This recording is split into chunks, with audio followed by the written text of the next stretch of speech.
Chichester Abbey, let's do what Vikings were supposed to be doing, namely raiding that.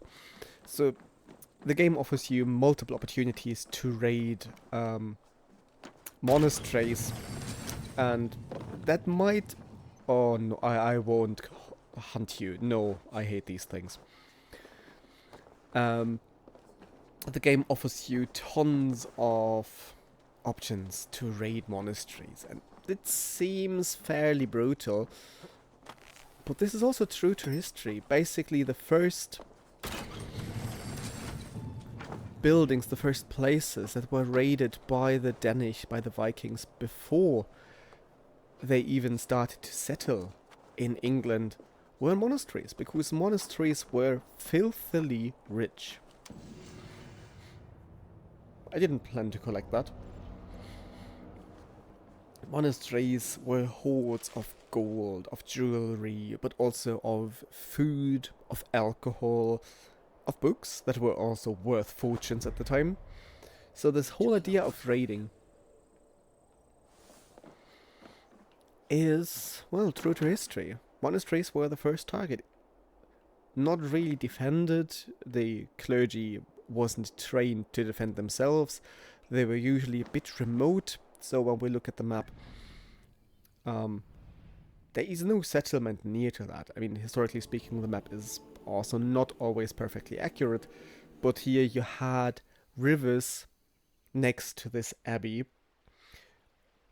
so an easy target, because the Vikings, the Scandinavians, could use their longboats also navigating across rivers and using rivers as routes here. So that's basically, if you want to raid with as much fortune and outcome as possible without losing many people, then monasteries are the target to go. I think I'm not calling for help here if I can. Where is that start? Right.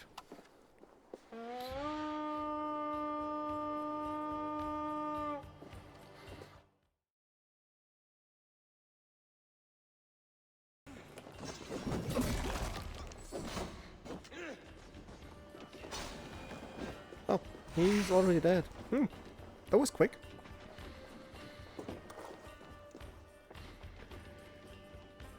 So we do have...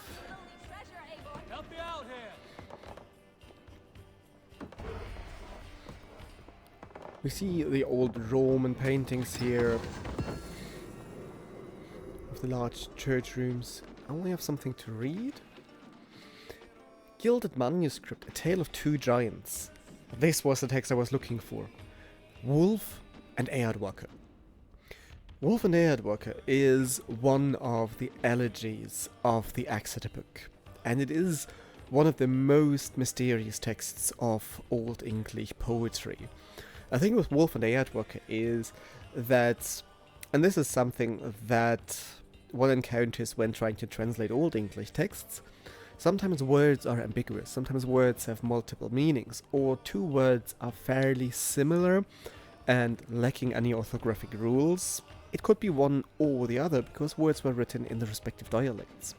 So for Wulf and Eadwacer there are different readings, but this is one of the most interesting texts of Old English elegiac poetry. Wulf and Eadwacer would give gifts to one another. Deer they had hunted, bear they had swatted, they were two immense spirits and the clouds tickled their noses. They chased demons from the Isle of the Britons until it was properly ready for the arrival of love. They would leap from river to river, the Ouse was their trow, the Underworld was their bed. Until they lay down and one went to another island and the other grew lonely. They were no giants, but the idea that they are on separate islands and that probably Eadwacer is imprisoned by somebody or kept by somebody, or that the place where she lives is hostile towards wolves. So as I said, different ratings, but this is in a way taken from the elegy. They live on different islands, and they, typical of the elegy, it's about suffering, it's about loneliness, and so of course the whole poem is about the two longing for each other, the two being lonely, the two being kept apart from each other. back to the text here. Eadwacer wept and lay down on the hill until his tears became the dust and his body became the earth. To those who die lonely, let it be known, the hills will remember you. The Book of What?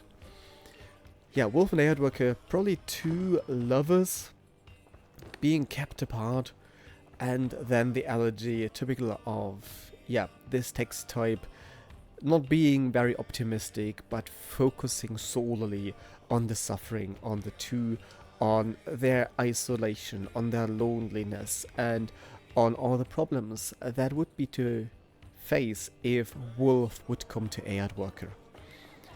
So yeah, what we have here actually is, it's not the poem itself. Putting that here might be quite challenging for the intended audience, because, well, the intended audience are gamers that have a rough idea about England and about the Vikings, but are usually not very firm in Old English poetry. And this poem being challenging even for researchers of Old English would be a tad too much.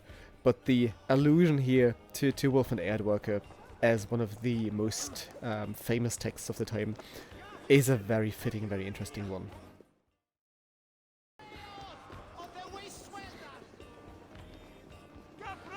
If we watch that, I mean, this is the intelligence of the NPCs, but given how the monks ran around in circles screaming, panicking, oh, what is going on here? But, I mean, this is a bit exaggerated, and by a bit, I mean, this is drastically exaggerated. But yeah, monks were not trained in battle. I hope they did better in real life. What the hell?